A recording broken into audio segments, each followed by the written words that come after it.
하나님의 말씀, 오늘은 로마서 1장 16절 17절 말씀을 보도록 하겠습니다. 우리 송경호 집사님이 봉독해 주십니다. 신약성경 239쪽 로마서 1장 16절 그리고 17절 말씀입니다. 1장 16절 그리고 17절입니다. 내가 복음을 부끄러워하지 아니하노니 이 복음은 모든 믿는 자에게 구원을 주시는 하나님의 능력이 됨이라. 먼저는 유대인에게요 그리고 헬라인에게로다. 복음에는 하나님의 의가 나타나서 믿음으로 믿음에 이르게 하나니 기록된 바 오직 의인은 믿음으로 말미암아 살리라 함과 같으니라. 아멘. 아멘. 옆 사람하고 한번 인사하실까요? 잘 오셨습니다. 반갑습니다. 인사하시겠습니다. 잘 오셨습니다. 반갑습니다. 감사합니다. 우리의 믿음은요, 논리적일 때 훨씬 더 설득력을 갖고 힘을 갖습니다. 근데 이 논리적이라고 자꾸 얘기를 하면 이거 공부를 많이 한 사람들에게 해당되는 말이구나 이렇게 생각하기가 쉽습니다. 그렇지만 사실은 그렇지 않습니다. 인간은요, 하나님이 처음에 창조하실 때부터 이성적인 존재로 만드셨거든요. 처음에 창조할 때부터 이성적으로 만들었기 때문에 다 나름대로의 의식을, 이 논리적인 구조를 가지고 있습니다. 일자무식인 이제 시골에서 농사만 짓던 어르신들이라 할지라도 다 나름대로의 논리가 있습니다. 아이들도 논리가 맞지 않는 부모에 대해서는 반발을 하고 짜증을 냅니다. 그렇지 않습니까? 로마서는요, 이 복음에 대한 논리적인 진술입니다. 이것을 이제 성경의 문체 가운데 강화체라고 부릅니다. 그래서 굉장히 논리적인 글로 되어 있어요. 반면에 우리가 창세기에서 보았던 족장의 이야기라든지 아브라함 이야기, 또 이삭의 이야기, 요셉의 이야기, 야곱의 이야기, 이런 이야기잖아요. 이런 것들을 우리가 설화체라고 부릅니다. 그러니까 이 논리적인 이야기인 이 강화체는요, 설화체와는 그 내용에 있어서 결이 다른 것을 알 수가 있습니다. 여러분, 그렇지만 우리가 너무 두려워할 필요는 없습니다. 이 로마서를 함께 읽으면서 우리가 은혜를 받고 있는데요. 왜냐하면 2000년 전의 로마 사람들보다 오늘을 살아가는 우리의 지혜가 결코 부족하지 않기 때문입니다. 더구나 이 로마서는요, 그냥 논문을 쓴 것이 아니고 편지글이잖아요. 그들을 마음에 두고 생각하면서 조목조목 편지를 쓴 글이기에 이 로마서를 얼마든지 우리가 이해할 수 있을 것이라 믿습니다. 이 로마서 안에 있는 정말 콘크리트 같은 견고한 이 구원의 진리에 굳게 서는 저와 여러분들이 되시기를 바랍니다. 이 로마서는 1장부터 11장까지가 소위 교리편이라고 할 수가 있고 12장부터 16장까지는 생활편이라고 할 수 있습니다. 여러분, 우리가 신앙을 가질 때 그냥 신앙만 있어서도 안 되고 생활이 있어야 되잖아요. 이것을 합해서 신앙생활이라고 합니다. 근데 신앙을 도외시하고 생활만 가지면 이것도 문제가 되는 것이죠. 뜬구름 위에 우리의 생활을 강조하는 것이니까요. 그렇기 때문에 반드시 신앙, 교리적인 우리가 분명한 이해를 할 필요가 있습니다. 신앙생활이 함께 가야 맞는 것이죠. 반면에 생활은 없고 신앙만 우리가 교리만 준수한다고, 교리만 배운다고 하면 머리만 큰 지식인이 되고 말 것입니다. 그러니까 신앙과 생활이 함께 가야 하는 것이죠. 우리는 지난주에 로마서 1장 8절로 15절을 통해서 왜 로마서를 바울 사도가 쓰게 된지를 살펴봤습니다. 세 가지를 말씀드렸죠. 기억나시나요? 먼저 바로 이 신령한 은사를 나누어 주기 위하여 편지를 썼다고 말씀하고 있죠. 그 신령한 은사는 바로 사도 바울이 깨달았던 구약 성경에 근거한 이 복음의 진리를 말하는 것이고, 두 번째로는 서로 안위를 나누기 위해서라고 말씀드렸지 않습니까? 서로 이제 함께 격려하기 위해서 편지를 썼다고 말씀드렸고, 또 세 번째는 뭐예요? 세 번째는 바로 복음의 열매를 맺게 하려는 목적으로 편지를 썼다고 말씀을 드렸습니다. 이어지는 오늘 본문의 말씀은 이 신령한 은사, 즉 이 복음의 진리에 대한 가장 기초적인, 가장 중요한 로마서 전체의 열쇠가 되는 구절, 이것이 바로 오늘 우리가 읽었던 16절 그리고 17절 말씀입니다. 그리고 이 이후에 나오는 내용들은요, 이 복음에 대한 여러 가지 질문들, 의문점에 대하여 사도 바울이 답변하는 형태로 기록되어져 있습니다. 사실 로마 교회는 이미 예수님을 알고 복음을 믿고 있는 교회였습니다. 그런데 그런 교회에 사도 바울이 이렇게 다시 교리 이야기를 꺼내는 이유가 무엇입니까? 그럴 만한 이유가 있기 때문입니다. 왜냐하면 당시에 신자들이 예루살렘을 방문했다가 거기서 성령의 충만함을 받고 그들이 하루에 3,000명씩이나 돌아오게 될 때에 그들 가운데 있었던 로마 사람들, 또 로마에 있는 디아스포라들, 이런 유대인들이 구원을 받고 이제 로마로 돌아가서 거기서 세운 교회이기 때문에 어떤 지도자가 그들을 세운 것이 아닙니다. 평신도들로 이루어진 로마 교회. 그랬기 때문에 그들이 알고 있는 복음이라고 하는 것이 너무나 얕아요. 수준이 피상적입니다. 그렇기 때문에 복음의 능력을 실제로 알지 못하고 있었다는 것입니다. 그래서 사도 바울은 다시 이 복음의 능력, 복음이란 무엇인가, 이것을 알려주기 위해서 이 편지를 기록했던 것입니다. 종종 설교자들이 문제가 있는데요. 어떤 문제가 있는 거 아니, 청중들이 다 복음을 다 믿고 있다고 생각하는 착각을 하는 경우들이 많다는 것입니다. 그러나 교회 안에는 아직도 구원을 얻기 위하여 복음을 듣고 배워야 하는 사람들이 많습니다. 그들도 복음을 제대로 들어야 구원의 길을 알게 되지 않겠습니까? 뿐만 아니라 이미 복음을 들어서 알고 있는 사람이라 할지라도 다시 들어야 다시 들을 때 더 분명해지고 더 하나님과의 관계를 돈독하게 세워나갈 수가 있는 것입니다. 이게 분명하고 견고해야 그 다음에 나오는 삶의 자세에서 힘을 받게 되는 것이지, 이거 복음에 대한 교리 기초 없이 생활의 문제만 자꾸 다룬다고 하면 그것 가지고 믿음의 자신감이 생기는 것이 아닌 것입니다. 그러므로 오늘 바울 사도가 연구하고 깨달은 이 복음의 능력을 다들 경험하는 우리 모두가 되시기를 주님의 이름으로 축원합니다. 오늘 말씀의 제목처럼 복음이란 무엇인가라고 하는 주제를 가지고 세 가지 대지로 말씀을 나누겠습니다. 이 질문에 대한 답변이에요. 복음이란 무엇인가? 첫 번째로 예수의 복음이라고 하는 것입니다. 어떤 성현의 복음, 소크라테스의 복음이 아니고 예수의 복음입니다. 두 번째로 부끄러워하지 않는 복음입니다. 부끄러워할 수 없는 복음. 그다음에 세 번째로는 능력의 복음입니다.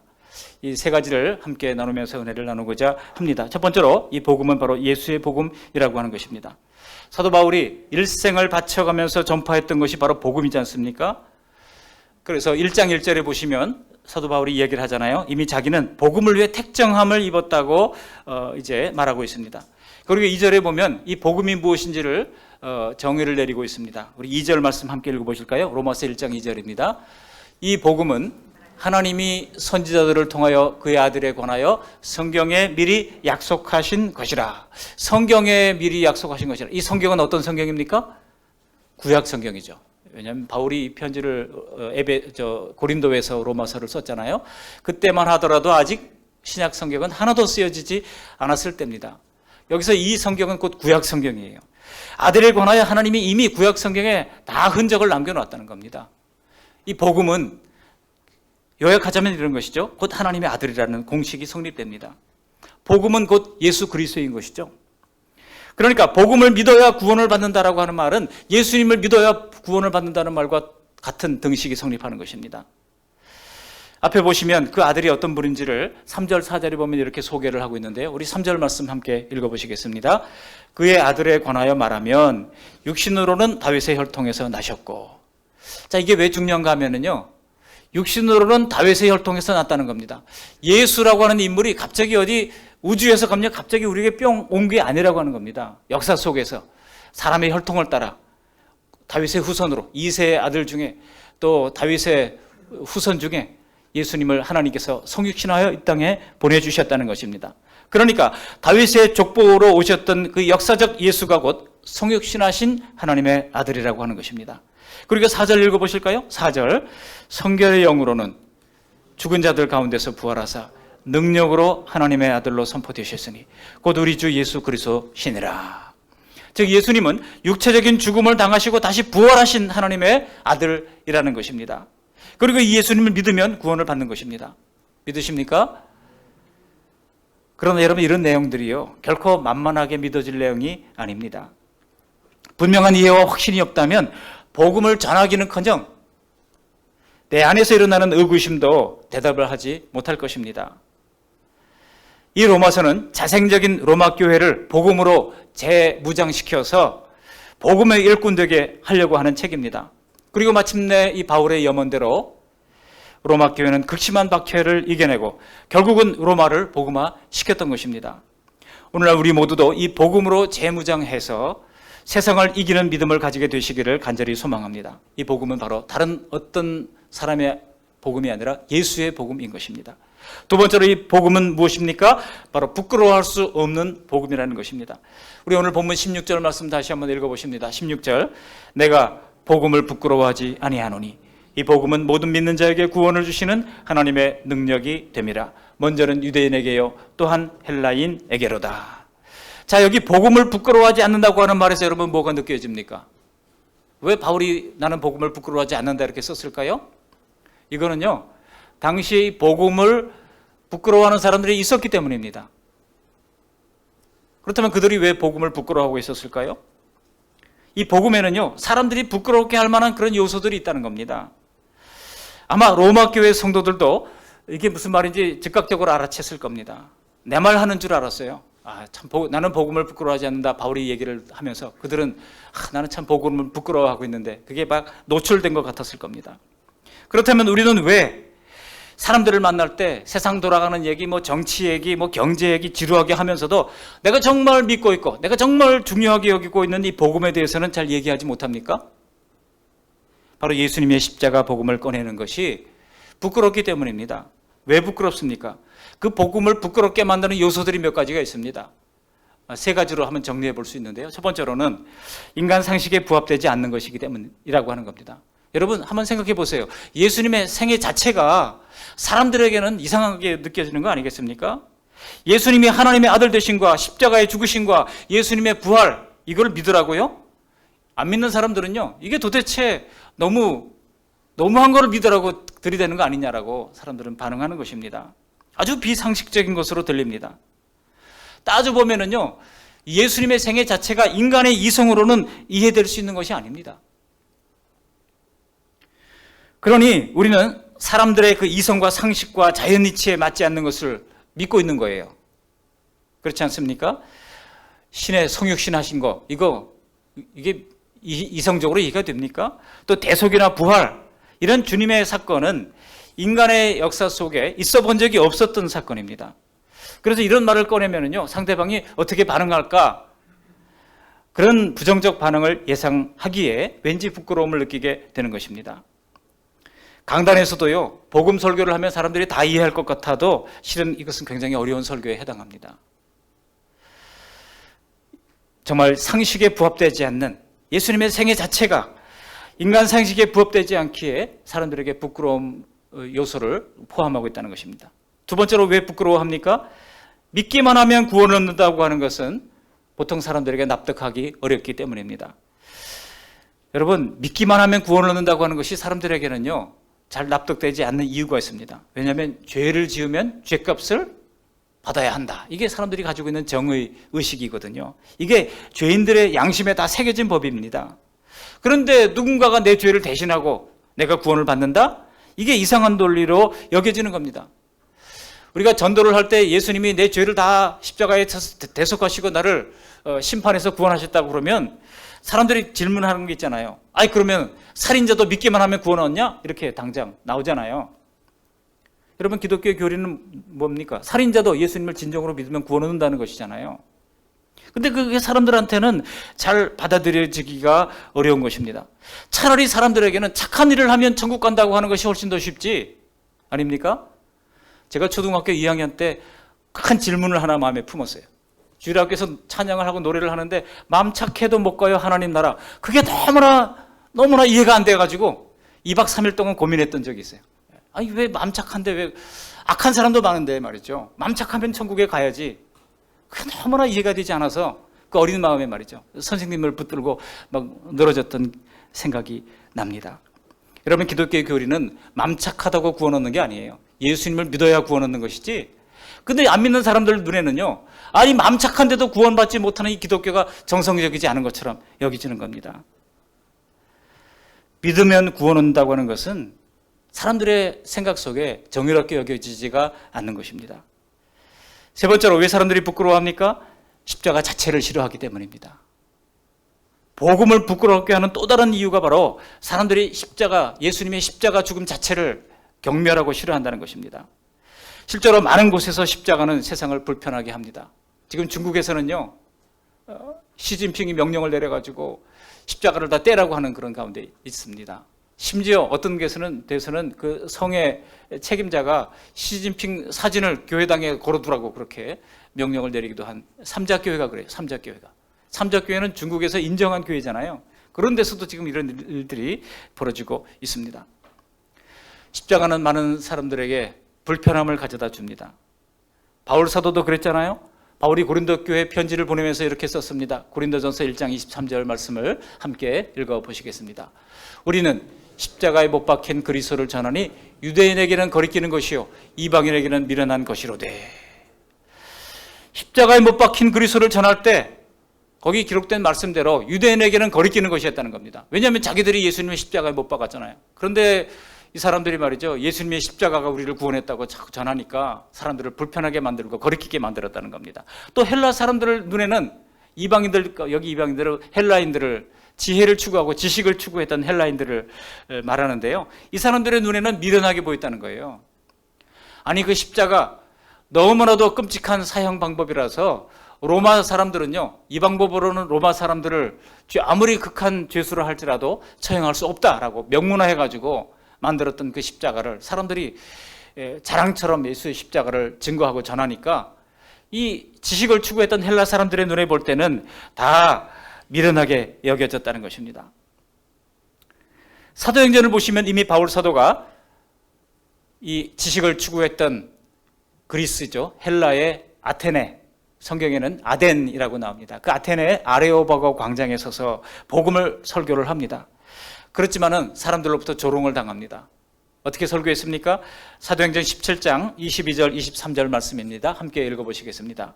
바울이 아레오바고 가운데 서서 말하되 아덴 사람들아 너희를 보니 범사에 종교심이 많도다. 내가 두루다니며 너희가 위하는 것들을 보다가 알지 못하는 신에게라고 새긴 단도 보았으니 그런즉 너희가 알지 못하고 위하는 그것을 내가 너희에게 알게 하리라. 사람들은요, 자신들이 만들어진, 자신들의 손에 의해서 만들어진 신은 믿었지만은 스스로 하나님이라고 하시는 예수님은 조롱하면서 믿지 못했다는 겁니다. 심지어 알지 못하는 신에게라고 써붙인 제단을 만들어서 섬기는 일은 했지만은 유일하신 하나님이 그들에게는 필요치 않았다는 것입니다. 여러분, 지금 우리 사회가 그렇지 않습니까? 거대한 황금만능주의, 그리고 사람들이 숭상하는 과학기술주의, 그리고 종교다원주의 같은 인간중심 바벨탑이 온 세상을 지금 지배하고 있습니다. 그 앞에 복음을 내미는 게 왠지 부끄럽지 않습니까? 예수님만 믿어야 구원을 받지 아무리 착하게 살아도 지옥 간다고 하는 말이 얼마나 사람들을 불편하게 합니까? 얼마 전에요, 세계 인문학을 대표한다고 하는 철학자들이 미국에 모여가지고 인문주의자 선언이라고 하는 것을 발표한 적이 있습니다. 제가 그것을 좀 읽어봤는데 4가지로 요약될 수 있습니다. 이렇습니다. 첫 번째는 우리는 초자연적인 존재를 믿을 만한 충분한 증거를 찾지 못했다. 두 번째는 우리는 인간에 대한 어떤 신적인 목적이나 섭리도 발견할 수 없다. 세 번째는 어떤 신도 우리를 구원할 수 없다. 네 번째가 아주 이 사람들이 참 자기 주장이 압권이에요. 뭐라고 하는지 아십니까? 우리는 스스로를 구원할 것이다 그랬어요. 여러분, 인문주의자들은요, 스스로를 구원한다고 지금 주장하고 이것을 발표를 했을 때 많은 사람들이 갈채를 보냈습니다. 그런데 자기 죄를 강요하는 것 같은 십자가의 예수님에게는 사람들이 적개심을 보이고 십자가를 미워하고 싫어하는 것입니다.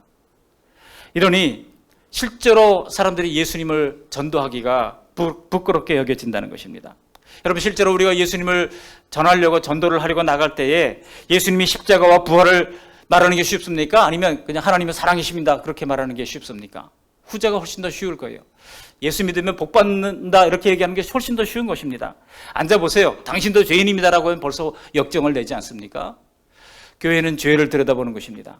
우리는 누구나 다 죄인임을 부정할 수가 없습니다. 그러니까 자꾸 죄를 얘기하고 자꾸 십자가를 얘기하면 사람들이 말 꺼내기도 듣는 사람이나 말하는 사람이나 어색한 느낌이 드는 것입니다. 그러다 보니 교회에서는요, 이 십자가 복음을 증거하는 대신에 자꾸 세상 시설에 뒤지지 않는 교회 시설을 이야기하고, 그리고 각종 유익한 프로그램을 소개하게 되는 것입니다. 유익하죠? 여러분, 유익한 프로그램은 꼭 교회 안 와도 백화점 프로그램을 통해서도 얼마든지 우리가 유익한 것들을 많이 얻을 수 있습니다. 그러다 보니까 한술도 떠서 우리 교회 어떤 정치인이 나온다, 우리 교회 어떤 유명한 연예인이 나온다 하면서 그것을 자랑하거나, 혹은 그 유명한 사람이 기독교인이야 라고 주장하면서 정말 복음과는 상관없는 그런 말을 전하는 것입니다. 그러나 교회가 예수의 십자가보다 인간의 성공담만을 자랑한다고 하면 바로 그것이 세속적 가치와 뭐가 다르겠습니까? 그렇지만 사도 바울은 오늘 16절에서 이렇게 얘기하는 거예요. 내가 복음을 부끄러워하지 아니하노니. 나는 복음을 부끄러워하지 않는다라고 당당하게 선언했다는 것입니다. 부끄러운 십자가, 낮아지신 예수님이 바로 복음의 진수요, 그분이야말로 복음의 알병이기 때문이라는 것입니다. 왜 그렇습니까? 그것이 바로 인간의 죄에 대한 고발이자 하나님의 용서와 하나님의 사랑의 표현이기 때문입니다. 여러분, 교회가 자꾸 세상에 실력을 보여주려고 그러면은요, 십자가의 부끄러운 복음이 아니라 성공을 좋아하는 사람들이 몰려오게 되어 있습니다. 그러나 복음은 절대로 실력 행사로 전해지지 않습니다. 우리가 복음을 전할 때 내가 좀 높은 위치에 있으면 유리할 것 같죠? 전혀 그렇지 않습니다. 설령 내가 좀 높은 위치에 있다 할지라도 복음을 증거하기 위해서는요, 낮은 마음으로 무릎을 꿇고 가야 하는 것입니다. 전도를 해보면 알잖아요. 복음을 전하려면 부끄러운 복음을 전하듯이 낮은 자리에서 전해질 수밖에 없는 것입니다. 바로 그래서 여러분, 역사 속에서도 십자군 운동을 통해서 복음이 전해졌습니까? 아니에요. 십자군 운동을 통해서는 복음을 전할 수가 없었던 것입니다. 로마 제국의 성도들이 다 바울 당시에 얼마나 부끄러운 복음으로 말미암아 고초를 받았고 박해를 당했습니까? 그렇지만 그들이 그렇게 고초를 당하고 박해를 받았기에 300년이 지나지 않아서 AD 313년에 결국은 이 부끄러운 복음이 로마 제국을 무너뜨리는 능력의 복음이 되었던 것입니다. 여러분, 우리가 믿음의 실력을 갖추고자 하면 세상의 실력을 갖추려고 애쓸 필요가 없습니다. 오히려 십자가에 죽으신 예수님을 낮아지는 그 실력, 예수님처럼 낮아지는 실력, 그리고 죄를 회개하는 실력, 이 죄를 회개하는 것도 실력이에요. 믿음의 실력입니다. 죄를 회개하는 실력, 겸손히 섬기는 실력, 희생하는 실력, 낮은 사람과 소통하는 실력, 이런 실력을 가진 우리 모두가 되시기를 바랍니다. 바울 사도는요, 그렇게 하기 위하여 자신이 죄수가 되고 여러 번 옥에 갇히고 한 번은 태장으로 맞고 한 번은 돌로 맞고 하면서 동족의 위험을 당하고 강의 위험을 당하고 고통과 위험을 다 겪어야 했던 것입니다. 그렇지만은 남들이 보기에 부끄러워 보이는 이 복음이 그에게는 전혀 부끄럽지가 않았다는 것입니다. 왜 그렇습니까? 오직 이 복음을 믿는 것 외에는 구원받을 만한 다른 이름을 우리에게 주신 일이 없기 때문입니다. 믿으십니까? 죄와 탐욕으로 점철되어 결국은 멸망을 향해 굴러가고 있는 인생을 멈출 수 있는 것은 오직 예수 그리스도의 복음밖에 없습니다. 뭐 어떻게 좋은 것을 줘가지고 우리를 개선시키는 정도가 아닌 거예요. 예수의 복음만이 우리를 구원에 이르게 하는 유일한 길이 된다는 것입니다. 사도 바울을 멈추게 했던 것도 다른 어떤 철학이 아니에요. 오직 예수 그리스도의 복음이었던 것입니다. 그러니 이 복음을 부끄러워할 수가 없다는 것입니다. 그래서 그는 당당하게 죄수의 몸으로 이 내가 믿는 복음이 무엇인지를 로마 황제 앞에서 제시를 했던 것입니다. 여러분, 복음을 부끄러워하지 않는 우리 모두가 되시기를 주님의 이름으로 축원합니다. 세 번째로 이 복음은 무엇입니까? 바로 능력의 복음이라고 하는 것입니다. 우리 16절 말씀 다시 한번 읽어보시겠습니다. 16절, 내가 복음을 부끄러워하지 아니하노니 이 복음은 모든 믿는 자에게 구원을 주시는 하나님의 능력이 됨이라. 먼저는 유대인에게요 그리고 헬라인에게로다. 이 복음은 모든 믿는 자들에게 구원을 주시는 하나님의 뭐가 된다고요? 능력, 영어 성경에 보면 파워라고 되어 있어요. 하나님의 파워가 된다는 것입니다. 자, 여기서 이 복음이 효력 있기 위해서는요, 먼저 듣는 사람들이 복음을 어떻게 된다고요? 믿는 자에게 그랬습니까? 믿어야 된다는 것입니다. 복음을 믿어야 한다는 것입니다. 복음을 믿는다고 하는 것은 예수님이 하나님의 아들이라고 하는 사실을 믿는 것과 더불어서 예수님 자신을 알아야 한다는 것입니다. 여러분, 우리가 예수님이 하나님의 아들이다, 이 사실을 믿는 것은 교리에 해당합니다. 팩트입니다. 그러나 이 사실을 받아들이고 그 다음에 예수님과 인격적 교제를 통해서 예수님을 알아가야 하는 것이죠.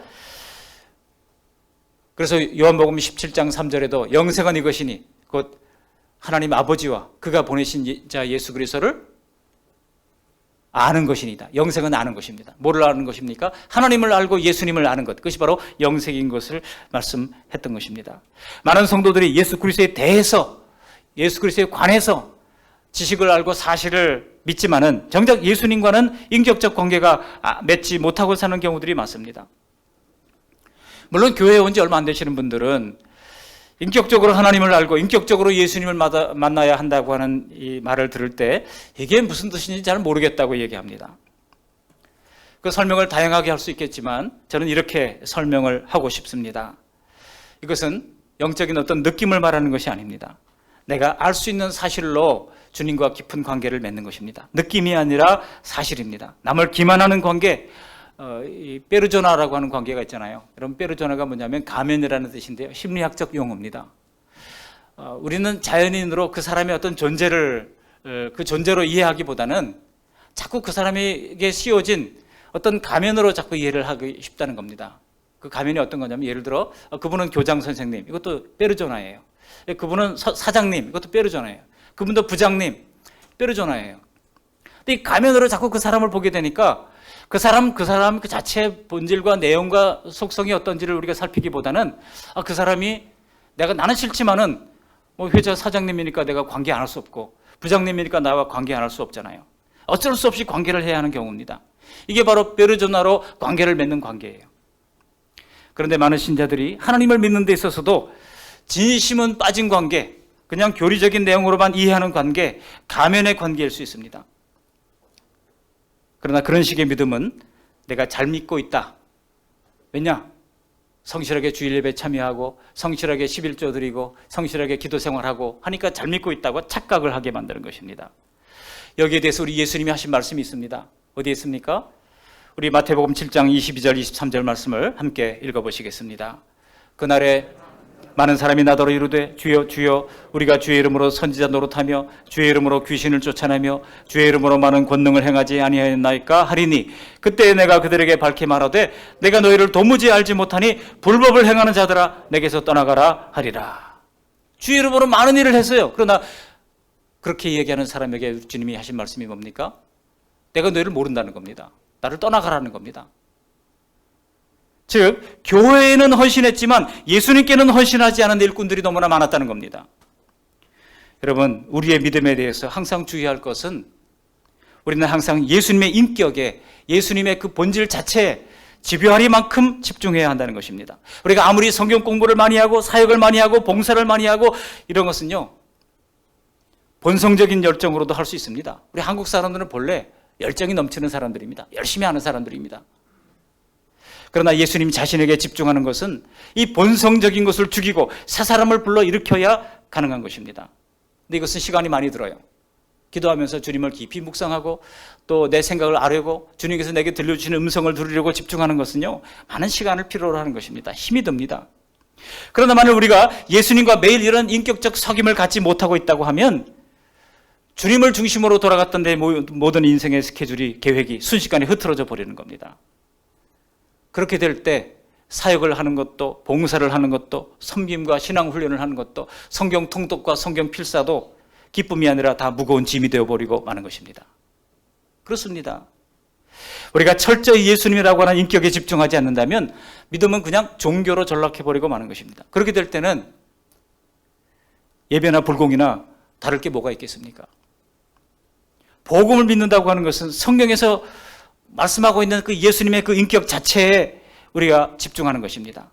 예수님을 하나님의 아들로 받아들이고 예수님과 그분 자체를 마땅히 나의 구주와 주님으로 영접하는 것입니다. 우리가 자꾸 그 관계를 끊어버리기 때문에 자주 삶에서 삐끗거리게 되고 문제가 일어나게 되는 것입니다. 그러나 여러분, 그렇게 제동이 걸릴 때 우리가 낙심하지 말 것은 하나님이 나를 만져주시는구나. 그 사건을 통해서 다시 한번 무릎을 꿇고 내가 또 하나님 없이 가고 있구나 깨닫고 하나님과의 관계를 다시 정립하게 된다면 그것은 새로운 출발의 계기가 되는 것입니다. 그러므로 힘써서 기도와 성경 필사, 통독과 같은 이런 좋은 방법을 통해서 매일 주님과 인격적인 교제를 나누고 관계를 갖는 것이 필요한 것입니다. 우리 성경 통독하시는 분들 한 번만으로 끝날 거라고 생각해서는 안 됩니다. 이게 첫 번째는 하나님 찾기를 하잖아요. 지금 그 속에 성경의 표현 그대로 찾아야 하는 거예요. 우리가 해석해서 찾는 게 아니라 성경의 표현 그대로 야곱에게 은혜를 베푸신 하나님, 아브라함에게 은총을 베푸시는 하나님, 그래서 성경의 표현 그대로를 찾아 하나님 찾기 하는 것이고, 두 번째는 두 번째 통독할 때는요, 나를 찾는 겁니다. 그 성경에 기록된 말씀 속에서 나를 찾아가는 것이죠. 그리고 세 번째 통독할 때는 나를 향한 하나님의 뜻이 무엇인지, 내가 받았던 은혜가 무엇인지를 나누는 것입니다. 이렇게 계속 이제 한 번, 두 번 계속 통독이 진행되면서 우리가 예비한 은혜를 더 풍성히 누리게 될 것입니다. 여러분, 하나님께서 우리가 얼마나 분주하고 바쁘고 피곤한지 왜 모르시겠습니까? 그러나 주님과의 깊은 사귐을 대신할 수 있는 것은 아무것도 없습니다. 우리 인생의 짐은 몇 날 밤을 세워가지고 이걸 일을 한다고 해서 해결되는 게 아닙니다. 한 가지 문제가 해결되면 또 다른 문제가 다가옵니다. 산 넘어 산이 또 있는 것이죠. 안 그렇습니까? 그러므로 오직 예수님께 의논하며 함께 짐을 져야만 쓰러지지 않고 우리가 끝까지 힘있게 전진해 나갈 수가 있는 것입니다. 제가 요즘 느끼는 것은요, 정말 마귀가 우는 사자처럼 삼킬 자를 찾고 위협적으로 발톱을 세우고 우리에게 다가온다는 것입니다. 이럴 때 더욱 깨어서 주님과 연합하고 성도들과의 합심 기도를 통하여 악한 영으로부터 우리를 지켜낼 필요가 있습니다. 그런데 이런 능력의 복음이 어떻게 믿는 자를 구원하게 된다고 하는 겁니까? 17절에 그 내용들이 숨어 있습니다. 능력의 복음이 어떻게 구원하는가? 우리 17절 말씀을 함께 읽어보시는데요. 17절 말씀 원어 성경에 보면 이 가르라고 하는 이 헬라어 단어로 시작합니다. 이 가르라고 하는 헬라어는 왜냐하면이라고 하는 단어예요. 우리 17절을 읽기 전에 왜냐하면을 붙여가지고 함께 읽어보도록 하겠습니다. 왜냐하면 복음에는 하나님의 의가 나타나서 믿음으로 믿음에 이르게 하나니 기록된 바 오직 의인은 믿음으로 말미암아 살리라 함과 같으니라. 기록된 바 구약 성경에 기록됐다는 거예요. 오직 의인은 믿음으로 말미암아 살리라. 이 신칭의의 이 역사가 이미 구약 성경에서부터 기록됐다는 겁니다. 어디에 기록되어 있습니까? 사도 바울은 하박국 2장 4절을 인용하고 있습니다. 근데 하박국 2장 4절 이전에 벌써 하나님이 창세기에서부터 벌써 말씀해 주셨죠. 아브라함이 하나님을 믿으니 하나님이 이를 의로 여기신지라 그랬어요. 아브라함 때부터 벌써 하나님은 이신칭의의 교리를, 이게 신약의 교리가 아닙니다. 이미 구약 성경에 이미 다 하나님께서 기록을 해 놓으신 것입니다. 여러분, 이 복음이 왜 능력의 복음입니까? 이것이 능력의 복음인 것은 두 가지로 여기 17절에서 이야기를 하고 있는데요. 먼저 복음에는 하나님의 의가 나타나기 때문입니다. 복음에는 하나님의 의가 나타나기에 구원의 능력이 된다는 것입니다. 그런데 여기 하나님의 의라고 하는 말을 어떤 윤리적인 성품으로 생각해서는 안 됩니다. 하나님의 윤리적인 성품이 아니라 이것은 언약적 사랑으로 하나님께서 의라고 말씀하신 거예요. 언약적 사랑이라고 하는 것은 항상 상대가 있어야 돼요. 나는 의로우니까 하고 하나님 자신을 자랑하는 게 아닙니다. 내가 의롭고 너 또한 의롭게 하겠다고 하는 뜻인데, 그래야 하나님과 교통을 이룰 수 있습니다. 전능하신 하나님이 할 수 없는 것이 있는데 그것은 역설적으로 죄와 함께 병립할 수가 없으신 분이십니다. 그렇기 때문에 죄인인 사람을 하나님께서 함께 교제하기 위해서는 그 죄인을 의롭게 바꾸어 놔야 된다는 겁니다. 그러니까 하나님이 의로우신 것은 하나님의 의가 나타나야 되는데, 이 하나님의 의가 구원의 능력이 되는데, 그렇게 되기 위해서는 우리도 의롭게 해야 한다는 것이죠. 그래서 예수님이 우리의 죄를 대신 지시고 십자가를 지셨던 것입니다. 여러분, 예수님이 십자가를 우리가 믿을 때 우리가 의로워집니까? 안 집니까? 의로워지잖아요. 교리적으로는. 그렇죠? 그러나 실제로 우리가 의로워졌습니까? 아니요. 의로워지지 않았습니다. 여전히 우리는 죄인이고 여전히 불의합니다. 그래서 이것을 우리는 이제 도말했다고 이야기하는데, 도말이라고 하는 말이 뭡니까? 예수님의 피로 우리의 모든 죄를 도말했다고 하는 것은 페인트 가게에서 쓰는 말이잖아요. 덮어 씌운 겁니다. 죄가 없어진 게 아니에요. 여전히 죄성을 가지고 있잖아요. 예수 믿은 지 30년, 40년 돼도 여전히 우리 마음속에서 비교식, 다른 사람들을 욕하는 거, 또 갈등, 분노 이런 것들이 여전히 터져 나오잖아요. 근데 하나님께서 이 모든 우리의 죄성을 다 덮어주셨다는 것입니다. 덮어주시고 가리워주셨다는 것입니다. 그리고 의롭게 여겨주셨다는 것입니다. 의로워진 게 아니라 의롭게 여겨주신 거예요. 이게 칭의의 의미인 것입니다. 그렇게 의롭게 여겨주시고 우리와 아름다운 관계를 맺기를 원하셨다는 것입니다. 십자가의 복음으로 말미암아 죄인을 구원하시는 것은 죄에 대한 하나님의 의로우심에 대한 증명이고, 죄인들의 문제에 대한 하나님의 의로운 방식이었던 것입니다. 우리는 성품도 불의하고 하나님과의 관계에 있어서도 불의하지만, 하나님은 성품에서도 의롭고 또 관계에 있어서도 의로우신 분이십니다. 그러므로 이러한 하나님의 의가 나타난 복음이 믿는 자들을 구원하실 능력이 된다는 것입니다. 아무도 우리를 의롭게 빚어갈 존재는 없습니다. 오직 하나님 외에는 없으십니다. 복음에는 하나님의 의가 나타났기에 우리는 하나님의 구원의 능력을 힘입을 수가 있습니다. 두 번째로 복음이 능력이 된다고 하는 것은 믿음에서 믿음으로 믿음에 이르게 하기 때문이라고 하는 것입니다. 근데 이 말을요, 믿음이 점점 증진된다는 말이구나 이렇게 이해하면 안 됩니다. 계속 믿음으로 구원을 이룬다라고 하는 그 의미로도 물론 해석할 수가 있겠습니다만 더 나은 해석이 있는데요. 이것은 앞에 믿음과 뒤에 믿음이 다르다는 해석입니다. 그 앞에 믿음으로 믿음에 이르게 한다고 말할 때 앞에 믿음은요, 선물로서의 믿음입니다. 근거가 있습니까? 있죠. 어디 있을까요? 에베소서 2장 8절을 보시겠습니다. 에베소서 2장 8절을 함께 읽어보십니다. 너희는 그 은혜에 의하여 믿음으로 말미암아 구원을 받았으니 이것은 너희에게서 난 것이 아니요 하나님의 선물이라. 그렇습니다. 믿음이 뭐라고요? 하나님의 선물이래요. 앞에 있는 믿음은 은혜로 받은 거저받은 선물로서의 믿음입니다. 그러니까 믿음으로 믿음에 이르게 한다고 하는 말에서 이 하나님께서 선택하신 사람들에게 믿음을 선물로 주셔서 복음이 믿어지는 은혜를 주신 것을 가리키는 것입니다. 우리가 예수님을 구주와 주님으로 고백하려면 하나님이 선물로 주신 믿음을 먼저 받아야 합니다. 근데 이렇게 얘기하면 사람들이 즉각적으로 질문하잖아요. 근데 왜 나는 안 믿어지는데 왜 하나님 나에게 믿음을 선물로 주시지 않지? 왜 하나님 나를 차별하시나? 이런 생각을 할 수가 있는 것이죠. 여기에 대해서 사도 바울이 우리가 의지적으로 믿는 믿음도 필요하다고 하는 것을 가르쳐 주신 말씀이 있습니다. 바로 사도행전 16장 31절에 빌립보 감옥의 간수에게 했던 말입니다. 같이 한번 읽어보실까요? 주 예수를 이르되 주 예수를 믿어라. 그리하면 너와 내 집이 구원을 받으리라. 여기 주 예수를 믿어라라고 말할 때 믿어라는 바로 두 번째 믿음입니다. 믿음으로 믿음에 이르게 한다는 것입니다. 여러분, 하나님의 주권과 인간의 책임이 항상 같이 가요. 우리의 구원에 있어서도 마찬가지입니다. 근데 앞에 있는 믿음과 뒤에 있는 믿음은요, 논리적으로 보면 이게 잘 안 맞습니다. 성경은 이 두 가지 상반된 진리를 우리에게 해결책을 제시하기보다는 그저 이 두 가지 믿음이 평행적으로 계속 끝까지 가는 거예요. 하나님이 은혜로 주신 믿음과 우리가 의지적으로 받아들여야 하는 믿음이 있다는 것입니다. 그런데 이것을 내 힘으로 할 수도 없어요. 그렇기 때문에 우리가 어떻게 됩니까? 성령께서 이것을 가르쳐 주시도록 기도해야 하는 것입니다. 누가복음 11장 13절 말씀 함께 읽어보시겠습니다. 누가복음 11장 13절 너희가 악할지라도 좋은 것을 자식에게 줄 알거든 하물며 너희 하늘아버지께서 구하는 자에게 성령을 주시지 않겠느냐. 성령은 누구에게 주시는 것입니까? 구하는 자에게 주시는 것이라고 말씀하고 있는 겁니다. 성령은 구하는 자에게 주십니다. 그러니까 기도해야 돼요. 하나님, 제가 정말 믿을 수 없습니다. 안 믿어집니다. 이거 어떻게 할까요?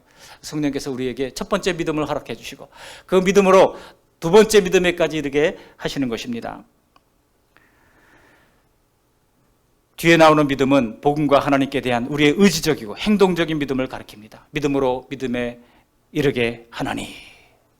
선물로 얻은 믿음에 그쳐 있다면 우리의 믿음이 자라나지 않습니다. 거기서 우리가 의지적으로 하나님 말씀을 연구하고 하나님 말씀을 읽고 또 더욱더 큰 믿음으로 나가기 위하여 우리가 분투하고 노력할 때 우리는 더욱더 성장하는 믿음으로 나갈 수가 있게 되는 것입니다.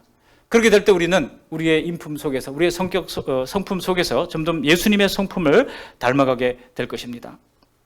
어떻게 닮아갑니까? 전에는 몰랐는데 자꾸 회개도 하게 하는 거예요. 제가 어떤 분 회개한 그 글을 봤는데요. 이분이 새벽 기도 와서 기도하려고 눈을 감았는데 하나님께서 어제 일을 다 기억나게 하시더라는 거예요. 어제 어떤 일이 있었느냐? 지하철을 타고 가는데 노숙자 한 분이 옆에 자리가 비어있는데 자기 옆자리로 오려고 막 남루한 옷에 냄새나는 복장을 하고 오더라는 거예요. 그래서 자기가 용수철 일어나듯이 내리는 척하면서 다른 칸으로 옮겨가지고 자리를 옮겼다는 겁니다. 근데 그날 새벽 기도하려고 눈을 감았는데 하나님께서 그거를 기억하게 하시더라는 거예요. 그러면서 갑자기 눈물이 왈칵 쏟아나면서 너희 그 더럽고 냄새나는 죄인된 그 죄된 모습을 하나님께서 사랑하셔서 너를 품어주시고 안아주셨는데 너는 어찌 그렇게 사람들을 이제 함부로 대하느냐, 그런 말씀을 주시더라는 거예요. 그래서 하나님 앞에 회개하고 하나님께 눈물로 회개를 하고 다시금 하나님, 제가 잘못했습니다. 누구라도 제가 함부로 대하지 아니하고 존중히 여기겠습니다.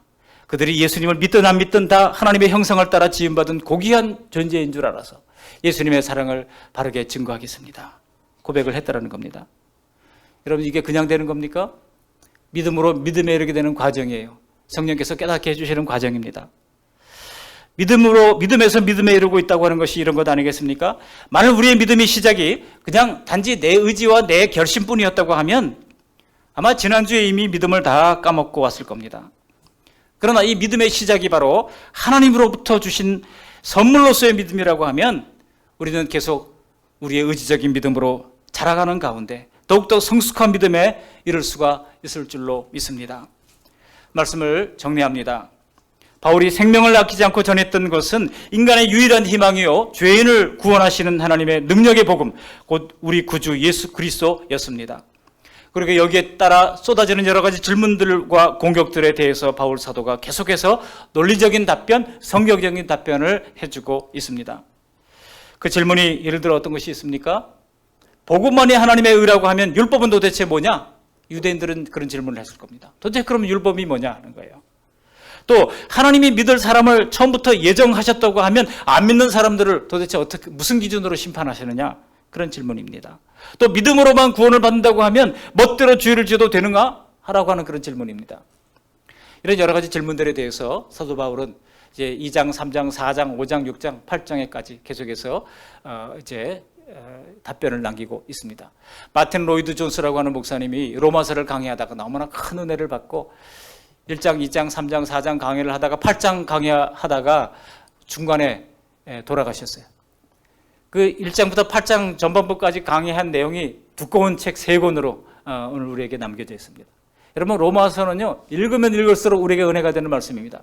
고기를 씹으면 씹을수록 맛이 느껴지는 것처럼요 정말 이 로마서를 통해서 딱딱하고 어려운 것 같지만 이 논리적인 하나님의 말씀을 통해서 분명한 우리의 교리 기초를 바르게 세우시고 믿음으로 믿음에 이르는 그런 믿음의 실력을 갖추는 우리 모두가 되시기를 주님의 이름으로 축복합니다.